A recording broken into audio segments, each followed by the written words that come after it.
Assalamualaikum Ustaz. Saya punya beberapa teman yang ketika dikasih nasihat mereka menjawab.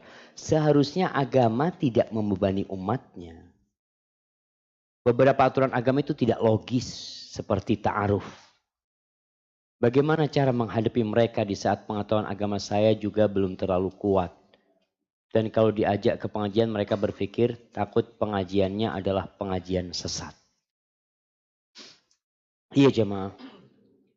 Memang ada usaha dari mereka yang di luar agama Allah ini untuk membungkus agama dengan bungkus yang menakutkan. Antum bisa bayangin kalau antum dikasih emas 1 kilo. Tapi bungkusnya itu granat. Ini anak kasih emas satu. Astagfirullah. Takut antum mengambil. Karena ada yang membungkusnya dengan bungkus yang tidak benar. Itu usaha musuh-musuh Allah. Yuriduna ayyutfi'u nurallah biafwahim. Mereka ingin mematikan cahaya Allah dengan ucapan-ucapan mereka. Ucapan yang pertama, seharusnya agama tidak membebani umatnya. Islam ini datang rahmat. Islam itu datang untuk menyelamatkan agamamu. Menyelamatkan akalmu. Menyelamatkan tubuhmu, jiwamu, hartamu, kehormatanmu. Iya. Allah mengatakan ma anzalna 'alaikal Qur'an litashqa. Tidaklah kami menurunkan Al-Quran ini untuk menyusahkan hidupmu. Jadi kalau engkau berpandangan Quran ini menyusahkan hidupmu, berarti engkau yang nggak paham. Terus gimana caranya memahamkan dia? Ajak dia beriman dulu. Tanyakan kepada dia. Antum percaya nggak kiamat akan terjadi? Iya, percaya. Terus persiapan antum untuk itu apa? Iya, setelah ngobrol tentang keimanan, antum ngobrol lagi sama dia. Antum pernah lihat nggak orang-orang yang harus masuk kantor jam 7, harus pakai seragam warna putih, nggak boleh keluar kecuali waktu istirahat, ada yang harus pakai masker, itu memberatkan nggak? Oh, itu kan aturan perusahaan, ya memang harus seperti itu. Oh, kalau agama nggak harus seperti itu. Agama semaumu apa semau Allah Azza wa Jalla. Kita ini taat sama aturan perusahaan, sama aturan kantor, hanya dapat gaji berapa ratus ribu, taat, patuh. Sebagian disuruh lepas jilbabnya, dilepas jilbabnya. Taat, patuh. Kemudian sama aturan Allah, kau katakan berat. Allah tuh kasih semuanya sama kita. Allah pinta nggak banyak. Kalau bicara aturan ta'aruf ya, Allah ingin menyelamatkan engkau. Tapi kembali kita harus bicara iman sama orang seperti itu jemaah. Barakallahu fikum. Assalamualaikum Ustaz. Semoga kita selalu dijaga Allah Ta'ala. Amin. Ustaz, bagaimana cara merasakan muraqabah? Muraqabah itu apa artinya jemaah? Iya, menghadirkan pengawasan Allah Azza wa Jalla. Kadang sama ortu masih jutek. Apa jutek? Hah? Kadang sama ortu masih jutek. Sama temen ketika di mobil masih dengerin musik. Karena gak berani nasehatin dan lain-lain. Mohon nasihatnya Ustaz, inni uhibbuka fillah. Ahabbakallah fima ahbabtani fi. Jemaah rahimakumullah. Kalau bicara bagaimana menghadirkan pengawasan Allah Azza wa Jalla, ini memang tingkat keimanan yang sangat tinggi sekali. Ada tiga tingkatan beragama. Yang pertama Islam. Kelihatanlah orang Islam. Syahadat, sholat, zakat, puasa, haji, kelihatan orang Islam. Tingkatan selanjutnya adalah iman. Yang sudah antum merasakan keyakinan itu dalam hati antum. Tidak ada keraguan sama sekali. Ketika sudah sampai tingkatan iman, naik ke tingkatan ihsan. An ta'budullah ka'annaka tarah, fa in lam takun tarahu fa innahu yarak. Beribadah kepada Allah dalam posisi kita merasakan kita seakan-akan melihat Allah Azza wa Jalla. Terus kita berbuat baik. Karena ya Allah, Allah tuh yang ngasih semuanya sama aku. Cinta yang membuat dia terus berbuat kebaikan dan menjauhin dosa. Kalau itu nggak bisa, paling tidak tingkatan yang kedua dari ihsan ini, yang kau merasa diawasi Allah SWT. Bagaimana caranya menghadirkan itu? Ya mengenal Allah lewat asma'ullah al-husna. Kau kenali Allah dengan nama-namanya yang indah. Dengan sifat-sifatnya yang mulia. Sehingga dengan cara itu akan merasakan ketika kita membaca firman Allah. Yang di situ ada nama Allah. Innallaha kana alaikum raqiba. Sesungguhnya Allah maha mengawasin kalian. Kita ya Allah, aku dilihat Allah. Ketika seorang hendak berbuat dosa, dia ingat dengan firman Allah yang di surat Al-Alaq. Alam ya'lam bi annallaha yara. Apakah dia nggak tahu kalau Allah ngelihat dia? Terus baca itu. Semoga dengan itu tumbuh perasaan kita jadi takut sama Allah SWT. Selain itu berdoa, minta rasa takut sama Allah. Apa doanya? Di antara doa yang Nabi SAW ajarkan adalah, biasanya beliau baca kalau lagi di majlis. Allahumma qsim lana min khasyatika ma tahulu bihi bainana wa baina ma'asik. Ya Allah, bagikan buat aku rasa takut kepadamu yang itu bisa menghalangiku dari berbuat maksiat kepadamu. Ya, antum minta sama Allah SWT rasa takut itu. Hadza wallahu a'lam bishawab. Mau bertanya Ustaz, apakah ada pengampunan untuk saya jika dulu saya punya sifat-sifat munafik, salah satu sifat munafik, dan kemudian pernah melakukan dosa besar? Allah tuh gembira sekali jemaah kalau ada hambanya yang bertobat. Gembira. Kalau antum telah melakukan 1000 dosa. Lalu antum datang menjumpai Allah Azza wa Jal. Allah akan ampuni kalian.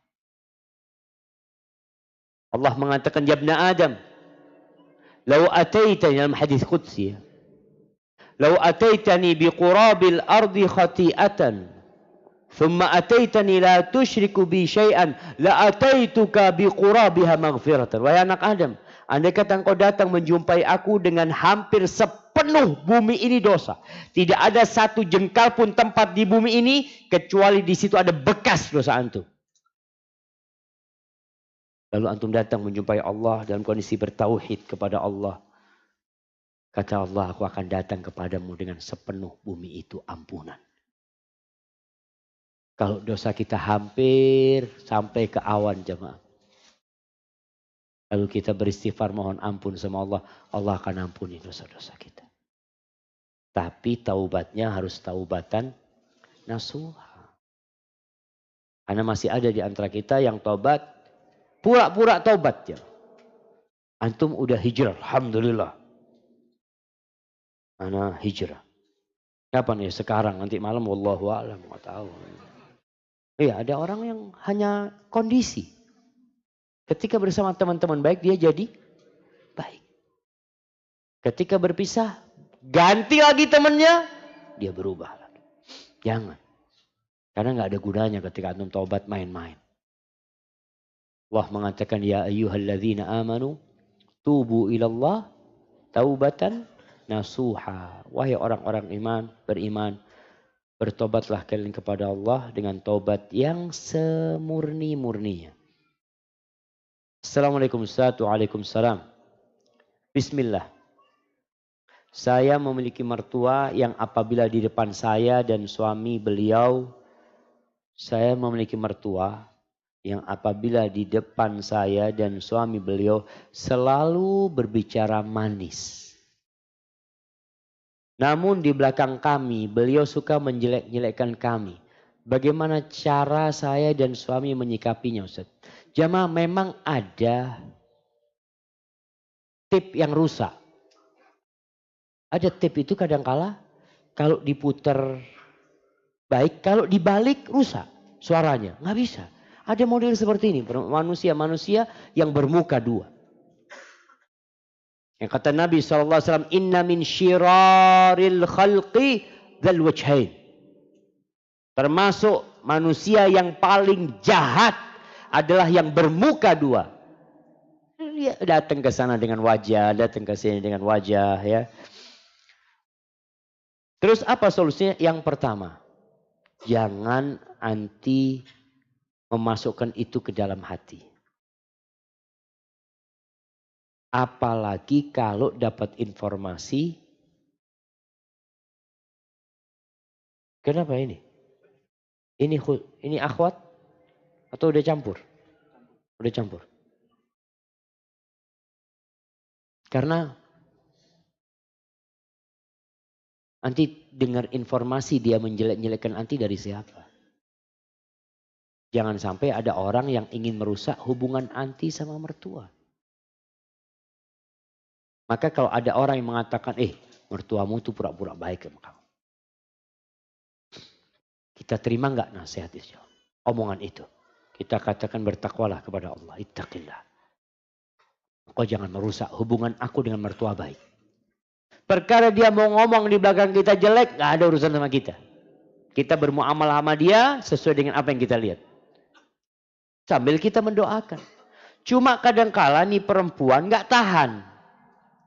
Karena dia dapat informasi itu dari orang lain yang orang yang bisa dipercaya. Seharusnya antum tutup keran orang ini. Kadang-kala perempuan dipancing-pancing ya mah. Ngomong apa lagi mertua? Ngomong gini. Iya ya. Terus ngomong apa lagi? Terus pancing. Dapat 1 ember. Dapat 1 ember mau dibuat apa? Sakit hati. Ketika ketemu mertua yang awalnya seneng ya. Antum gak bisa seneng lagi. Karena sudah ada 1 ember omongan-omongan buruk tentang antum dari mertua. Maka tolong keran itu ditutup.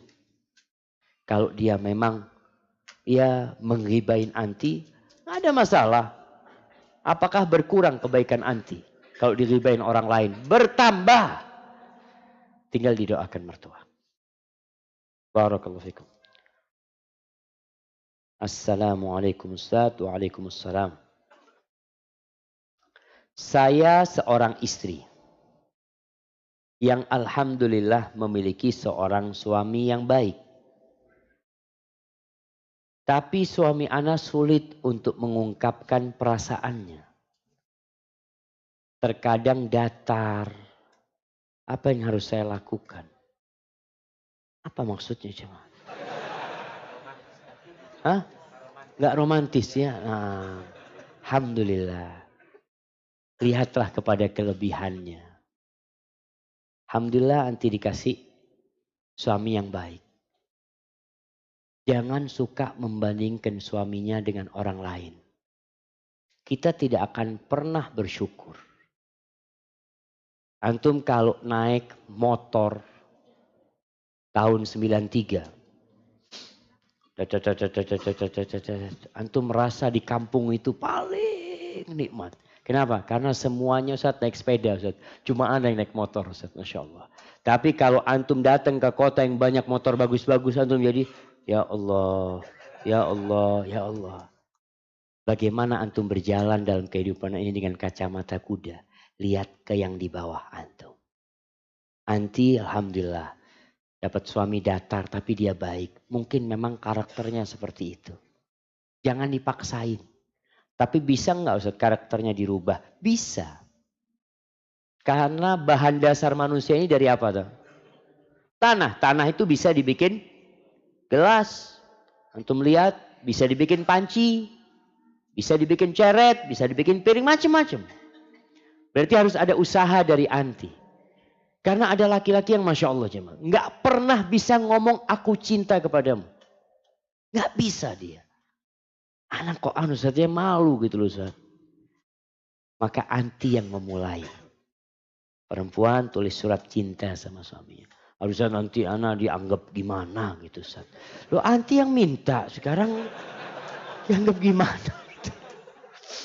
Artinya perlu belajar. Ada alhamdulillah mungkin suami termasuk yang alhamdulillah tidak punya dunia. Macam-macam dia. Maka tugas anti menerima dia apa adanya, melihat kepada kelebihannya sambil terus berusaha untuk membentuk Suami menjadi lebih perhatian, ya, lebih hangat. Soalnya ada suami yang betulnya, nggak pernah dari lisannya itu muncul kata cinta, nggak pernah kasih hadiah. Anti yang mulai kasih hadiah. Sambil anti kasih hadiah, bang, ada hadis yang mengatakan saling berbagi hadiah.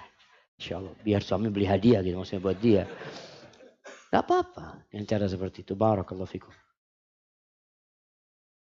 Assalamualaikum Ustaz, bagaimana sikap yang baik seharusnya apabila seorang suami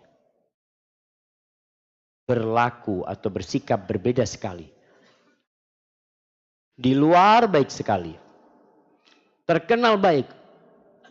Namun di rumah suka marah bahkan bertindak kasar. Ya, ini masalah.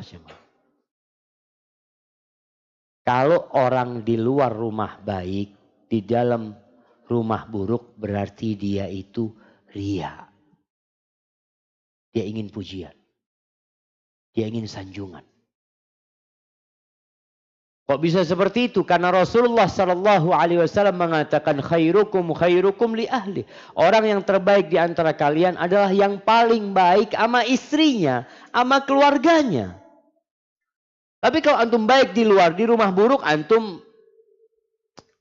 ya kayaknya ini. Antum yang tahu isi hati antum sendiri. Ria ingin pujian dari orang. Terus terang jemaah. Ana ini di depan antum bisa jaga perilaku ya. Ketika ana masuk ke sini, assalamualaikum, ketawa ahlan wa sahlan, Allah, ada yang salaman ahlan, ana bisa jaga itu 1-2 jam. Tapi kalau 24 jam kayak gitu bisa ana? Nggak bisa. Karakter ana akan muncul yang asli. Makanya orang yang paling tahu dengan ana adalah istri ana. Istri itu paling tahu. Makanya anak-anak kala malu ceramahnya. Atau istri anak kadang kala nonton, ketawa-ketawa. Mungkin gitu ya Allah. Allahumma arhamna ya Allah. Mudah-mudahan dirahmati Allah. Ya anti sabar. Dapat suami kayak gini sabar. Kalau suami bertindak kasar itu di rumah atau pemarah ada sebabnya. Kecuali suami marah tanpa sebab. Tahu-tahu marah-marah di rumah. Mungkin kerasukan setan. Iya, tapi kalau ada sebabnya wajar. Ada sebabnya. Terus gimana Ustaz? Sebabnya remeh. Yang remeh ini dihilangkan. Ada suami yang kalau minum kepingin ada tutup gelasnya. Terus gimana? Suatu hari anti lupa tutupnya. Teriak-teriak suami. Yang salah suami apa anti? Yang salah suami apa istri? Suaminya masa cuma tutup gelas. Iya udah tahu suaminya kayak gitu.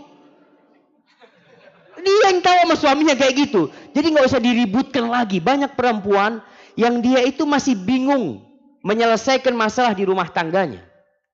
Jamaah Islam ini mengajarkan apabila ada masalah dalam rumah tangga antum, jangan keluar pagar rumah antum. Selesaikan sendiri. Kalau nggak mampu baru keluar. Kenapa? Yang tahu dengan penyebab permasalahan terjadi siapa? Ya suami istri.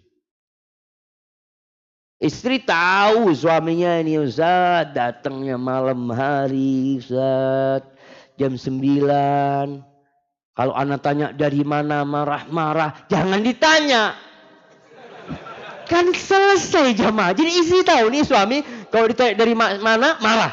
Istri gimana sikapnya? Jangan tanya. Jangan tanya, Ustaz apa yang harus Anda lakukan? Ya udah jangan tanya. Soalnya Anda lihat yang tahu detail permasalahan dalam rumah itu istri. Dan istri punya kemampuan loh jemaah. Untuk menundukkan suaminya. Beberapa kali Anda sampaikan di ceramah bagaimana Fir'aun yang bengis itu tunduk sama istrinya. Setiap ada bayi lahir disembelih sama Fir'aun yang laki. Kecuali satu bayi yang masuk ke rumahnya. Musa alaihissalam. Siapa yang minta supaya nggak dibunuh itu? Istrinya mengatakan, la taqtuluh. Asa ayyan fa'ana au nattakhidahu walada. Jangan dibunuh. Mungkin bermanfaat buat kita. Apakah Fir'aun marah-marah sama istrinya? Ya udah. Itu Fir'aun nggak bisa ngomong apa-apa cuma. Makanya perempuan ini udah tahu mana yang menyebabkan suaminya marah, ditutup lu celah-celah itu yang bikin dia kasar, bikin dia apa ya. Insya Allah anti bisa menghadirkan dan merubah sikap suami. Karena ada suami yang selalu marah, akhirnya nggak bisa berubah. Tapi coba bikin suami nggak marah sepekan. Setiap hari ribut, berarti anting bikin ribut. Jangan nyalahkan perempuan terus, itu dia. Anti punya kekuatan membuat dia untuk tunduk. Bagaimana seorang suami kalau masuk rumah itu Masya Allah. Baru turun pagar dia mencium aroma wangi. Sampai dia lupa nutup pintu pagar. Karena dia ingin segera masuk rumah melihat istrinya. Allahu Akbar jamaah. Barakallahu fikum. Taib. Ustaz, saya mu'allaf. Mau bertanya. Untuk memperkuat iman dan meyakinkan orang tua agar menerima saya apa adanya, agar tidak merusak hubungan ayah dan ibu. Karena ibu saya mengatakan tidak bisa menerima agama saya yang sekarang sampai akhir hayatnya dan mengatakan akan berpisah dengan ayah. Agar tidak merusak hubungan ayah dan ibu.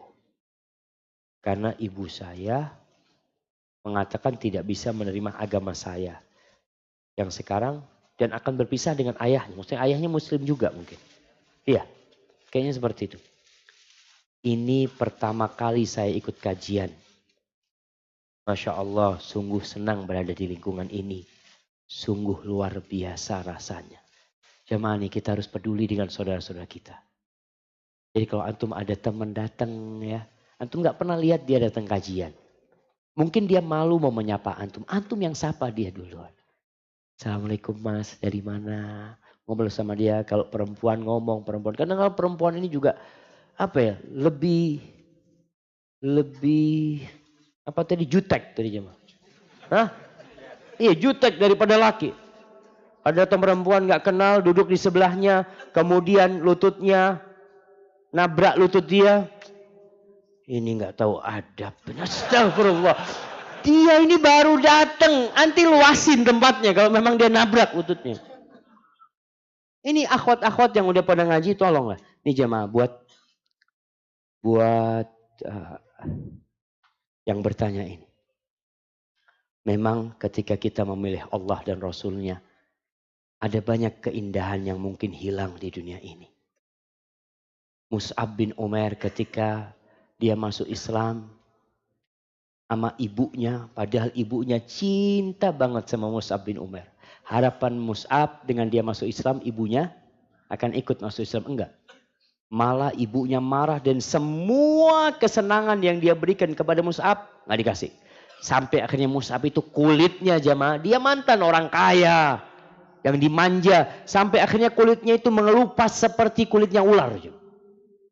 Ketika dia masuk Islam. Itu konsekuensinya. Kemudian kejadian anti ini pernah terjadi di masa sahabat. Mungkin lebih parah. Sa'ad bin Malik. Sa'ad bin Abi Waqqas. Ketika dia masuk Islam di Mekah. Padahal saat ini terkenal anak yang paling berbakti sama ibunya juga. Ibunya mogok makan. Yang mengatakan Sa'ad.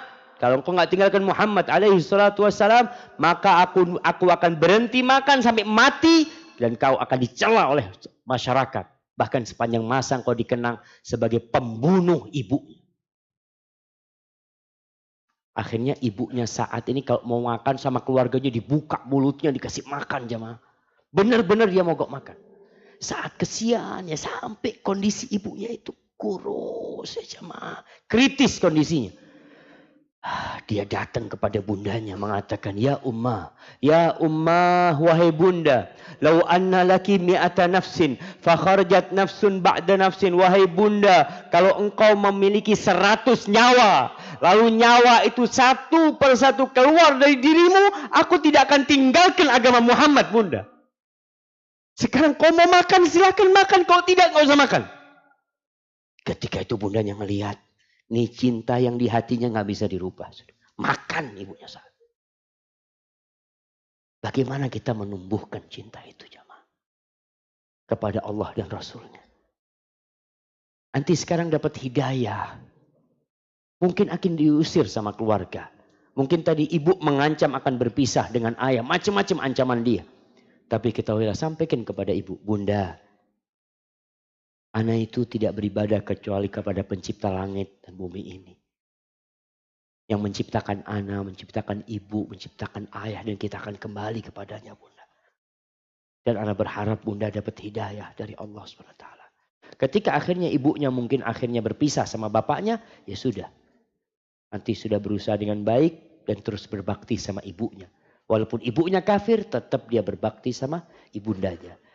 Allah mengatakan, wa in jahadaka ala an tusyrika bima laysa laka bihi ilm fala tuti'huma. Kalau kedua orang tuamu memaksamu untuk melakukan kesyirikan yang enggak ada dasarnya, maka jangan taat kepada keduanya. Wa sahibhuma fid dunya ma'rufa. Tapi engkau tetap menemani keduanya di dunia ini dengan cara yang baik. Dan jangan lupa terus mendoakan ibunya supaya dapat hidayah. Dan kita doakan semoga ibunya Fulanah dan ibu-ibu yang belum mendapatkan hidayah, Allah berikan petunjuk kepada dia dan mati husnul khatimah.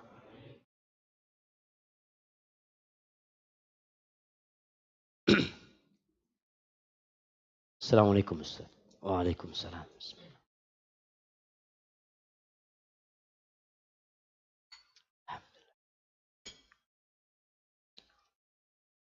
Mau tanya. Suami saya, oh ini dari akhwat semua ini pertanyaan jamaah. Dari tadi suami mana yang istri belum dapat jamaah. Suami saya meminjamkan uang kepada temannya. Menurut saya jumlahnya lumayan besar. Tapi kalau saya suruh menagih dia tidak mau. Sudah bertahun-tahun. Padahal dia yang pinjam punya rumah dan mobil sedang kami masih mengontrak. Bagaimana hukum meminjamkan tapi tidak mau menagih? Allahu Akbar. Ya kalau nggak mau nagih berarti dia ikhlaskan. Jamaah, ya ada orang yang malu mau nagih. Terus gimana Ustaz? Kalau dia tidak menagih, maka ada dua kondisi. Kalau peminjam itu lupa, tidak ingat, maka dia tidak dosa. Karena dalam doa kita, Rabbana la tu'akhidna in nasina au akhtana. Ya Allah jangan hukum kami ya Allah kalau kami lupa atau kami salah. Jadi kalau nggak sengaja itu nggak dosa. Terus pemilik uang ketika tidak mengingatkan, dia akan terus dapat pahala sedekah kepada dia. Karena dia nggak bayar. Tapi kalau peminjam itu tahu dia punya utang, tapi dia nggak mau bayar, maka posisi ini dia telah melakukan dosa. Ingat orang yang mati syahid, kemudian hidup, kemudian mati syahid lagi, kemudian dihidupkan, kemudian mati syahid lagi, kemudian dia punya utang, maka dia nggak akan masuk surga. Gak main-main masalah utang ini. Kemudian sekarang ya kalau suaminya malu maksudnya cobalah cari orang. Kalau dia gak mau nagih sendiri, coba cari orang. Masalahnya banyak utang piutang yang tidak tertulis jemaah. Sehingga kita mau nyuruh orang nagih sulit. Antum yang harus datang ke sana mengingatkan dia. Kalau dia lupa, maka usahakanlah kalau utang piutang itu ditulis. Assalamualaikum Ustaz. Bagaimana caranya menghidupkan kembali hati yang mati? Subhanallah jemaah. Kapan hati itu mati? Awalnya hati itu sakit. Antum melihat orang kalau sakit, ada yang cukup minum apa? Amoxilin. Iya, amoxilin sembuh. Ada yang habatus sauda cukup Ustaz. Apa itu soda cukup. Ada yang madu cukup. Tapi ada orang yang harus opnam. Antum pernah lihat? Ada orang harus opnam. Ada yang opnam nggak sembuh. Malah tambah parah, masuk ruang ICU harus dioperasi. Maka tergantung hati ini gimana. Kalau hati antum mati, maka antum harus bertobat kepada Allah. Karena yang membuat mati hati itu adalah dosa. Dan hati yang mati itu hatinya orang kafir. Kalau antum masih beriman, berarti hati antum masih hidup. Tapi mungkin masih banyak dosa. Caranya bertobat kepada Allah, beristighfar, memperbanyak zikir terus supaya dipompa dengan zikrullah, jangan berhenti berzikir kepada Allah Azza wa Jal. Tambah dengan sholat yang sunnah, sholat yang wajib sudah dijaga, sholat yang sunnah, banyak sodaqah, datang ke majelis ilmu. Mudah-mudahan hati antum kembali hidup. Masih Ustaz belum, datang ke kuburan. Ziarah kubur. Betul. Ziarah kubur gak harus siang hari antum jamaah. Antum malam-malam jam 12. Bener loh jamaah. Rasulullah SAW pernah ziarah kubur itu ke Baqi itu malam hari. Antum datang. Tapi jangan sampai dikira maling antum. Datang. Ini mau kemana orang malam ini ke kuburan. Tapi betul itu termasuk yang kata Rasulullah SAW. Fa'innaha tudzakirul akhirah. Ziarah kubur itu mengingatkan kepada akhirat. Melunakkan hati. Assalamualaikum Ustaz. Afwan. Saya mau bertanya. Bagaimana cara kita menemukan rasa cinta kepada Rasulullah Sallallahu Alaihi Wasallam? Antum gimana mau tumbuh cinta kepada Rasulullah? Nulis nggak pakai solawat di sini. Sampai ketika disebut nama Rasulullah nggak ada solawat lagi. Sallallahu Alaihi Wasallam, hati sampai bergetar. Lalu bagaimana Ustadz? Cara kita menunjukkan bukti cinta kepada Rasulullah. Antum nggak nulis solawat lagi jemaah. Sallallahu Alaihi Wasallam. Yang pertama adalah mengenal Nabi alaihi salatu wassalam. Karena tak kenal maka tak sayang. Ketika antum kenal sama Nabi SAW, ya Allah jemaah. Ana kasih contoh. Ketika antum duduk, ana kasih contoh nih dua nih. Abang sama dia. Mana mic-nya? Nah.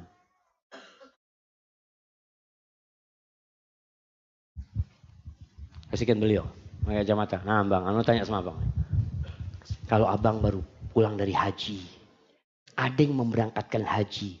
Dikasih uang saku 10.000 US dollar. Dikasih hotel yang mewah semuanya. Abang Masya Allah Alhamdulillah. Abang gak tahu siapa yang ngasih. Tahu-tahu abang lagi duduk bersamanya. Ini kasih satu. Bang. Yang memberangkatkan haji abang itu dia bang.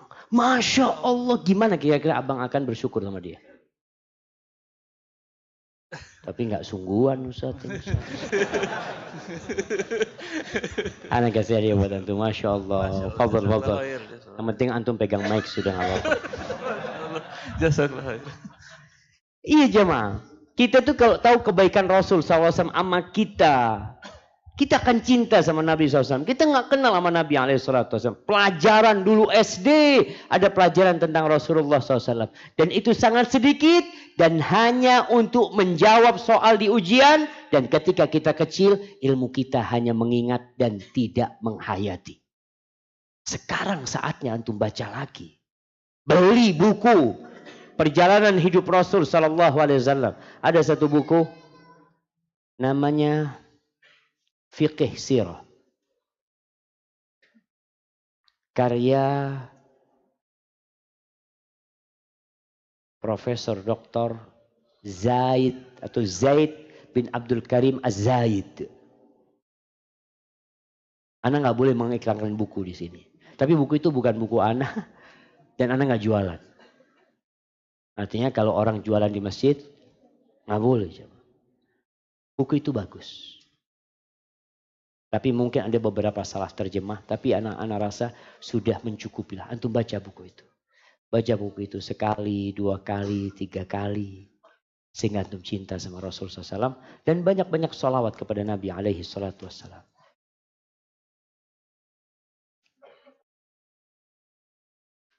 Afwan Ustaz, di luar tema. Bagaimana hukumnya menikah siri tanpa diketahui istri pertama? Istri pertama tahu setelah menikah.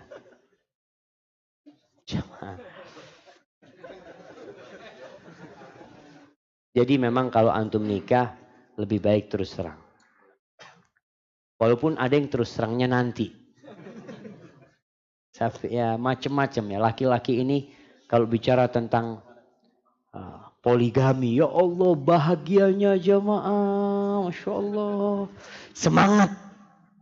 45. Tapi kalau suruh ngerjakan. Astagfirullah. Gak berani.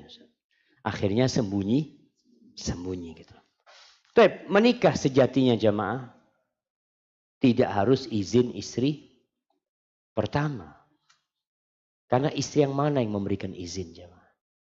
Sampai ada seorang mengatakan, Ustadz gimana caranya dapat izin dari istri pertama supaya nikah lagi. Ya nggak tahu caranya gimana, cari antum caranya. Mungkin antum kasih apa sama istri ya. Wallahu a'lam. Tapi makanya nggak ada syarat untuk minta izin istri pertama. Nikah ya nikah antum. Tapi dengan catatan antum mampu berlaku adil. Dan sama antum siap menghadapi konflik. Perang nih. Perang Badar. Ada yang menang, ada yang kalah jemaah.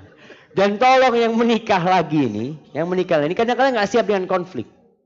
Ketika gak siap dengan konflik itu dia panggil orang lain. Tolonglah Ustaz selesaikan konflik. Karena antum yang enak-enak. Ana suruh menyelesaikan konfliknya. Ini orang-orang selesaikan konflik itu. Antum yang harus menyelesaikan. Gimana caranya? Antum tahu cara. Kadang-kadang ada laki-laki yang nikah lebih dari satu. Gak pandai mengambil hati istri pertamanya. Ya istri hati pertama mungkin dia sakit. Tapi alhamdulillah belum mati. Masih ada cinta di hati dia. Antum berbuat baik sama dia. Terus dirayu. Istrinya marah. Antum tahu Aisyah radhiyallahu anha. Kadang-kadang dia marah. Sampai berulang kali Anda sampaikan. Piring pun pernah pecah di rumah Rasulullah SAW. Tapi Nabi menyikapinya dengan bijak. Tidak mengatakan bertakwalah kepada Allah. Aku suami. Insya Allah. Itu kadang-kadang suami kayak gitu. Ini istri kurang ajar. Betul, istrimu sedang sakit hati. Kau yang harus tahu.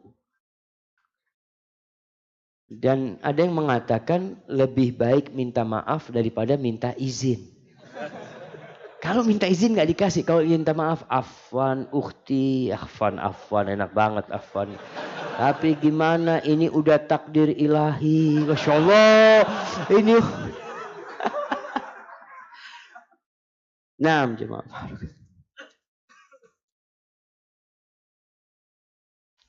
Baik. Ini udah dijawab tadi, ini pertanyaannya jemaah. Baik, ini pertanyaan terakhir jemaah ya. Assalamualaikum Ustaz. Saya sedang mengejar akhwat. Astagfirullah. Antum kejar-kejar akhwat, anaknya orang dikejar. Untuk saya nikahkan. Oh, bukan untuk dia nikahi jemaah. Untuk saya nikahkan. Nah, namun akhwatnya tidak merespon dengan baik. Dengan alasan belum siap. Pertanyaannya, apakah saya harus tetap berusaha mengejar akhwat tersebut atau mencari akhwat yang lain? Oh, dia bukan nikahkan, menikahinya maksudnya jemaah. Nah, antum jangan kejar-kejar akhwat lagi. Gimana caranya? Kalau antum suka dengan seorang akhwat, antum harus teliti dia. Sebelum antum menawarkan diri untuk menikahin dia, antum cari tahu tentang agama dan akhlaknya. Kalau wajah mungkin antum bisa ngelihat. Akhwat sekarang tidak seperti akhwat zaman dulu. Dulu gadis itu dipingit ya, Pak. Orang kampung nggak tahu kalau fulan itu punya anak gadis, nggak tahu. Nggak ada yang melihat. Malu gadis itu. Oleh karena itu disebutkan Rasulullah SAW itu memiliki sifat malu yang lebih daripada malunya gadis dalam pingitan. Mungkin sekarang kita sulit melihat hal itu. Tapi sekarang antum bisa melihat. Jadi kalau wajahnya udah kelihatan. Postur tubuhnya antum mungkin udah jalan udah kelihatan. Tinggi pendeknya antum kelihatan. Tapi antum perlu teliti tentang akhlak dan agamanya. Setelah antum teliti dan antum merasa cocok sama dia. Merasa ya Allah insya Allah ini cocok untuk menjadi ibu buat anak-anakku. Maka antum melamar dia. Kepada siapa? Ya kepada orang tuanya. Kalau akhwat itu bisa diajak bicara, akhwat itu cari akhwat yang soleha. Kalau dia mengatakan kalau kau serius datang kepada orang tuaku. Kalau dia mengatakan afwan ana belum siap, antum jangan paksa. Atau antum datang kepada orang tuanya mengatakan afwan anaknya masih mau sekolah. Antum jangan jawab saya tunggu Pak. Antum ditolak itu jemaah. Kalau antum diterima dia akan mengatakan mau menunggu tidak. Itu diterima. Kalau dia mengatakan anaknya masih sekolah, saya tunggu Pak. Saya tunggu. Bapaknya mau ngomong apa lagi nih orang gak paham-paham seperti itu. Dia mau ngomong antum ditolak kesian takut antum nangis. Tapi dikatakan seperti itu antum keluar. Sudah itu jawabannya. Kemudian kalau ternyata memang dia tidak siap. Cari akhwat yang lainnya. Nah. Antum cari yang lainnya. Ketika antum mencari lillahi ta'ala. Insya Allah Allah kasih ganti yang lebih baik daripada itu akhwat jamaah. Hadza wallahu a'lam bishawab jamaah. Itu yang mungkin bisa Anda sampaikan pada kesempatan kali ini. Apabila benar itu dari Allah Jalla Jalaluh. Kalau ada yang salah dan kurang berkenan itu dari diri Anda pribadi. Allah dan Rasul yang terbebaskan dari kesalahan itu. Subhanakallahumma wa bihamdika. Asyhadu an la ilaha illa anta. Astaghfiruka wa atubu ilaik. Wassalamualaikum warahmatullahi wabarakatuh.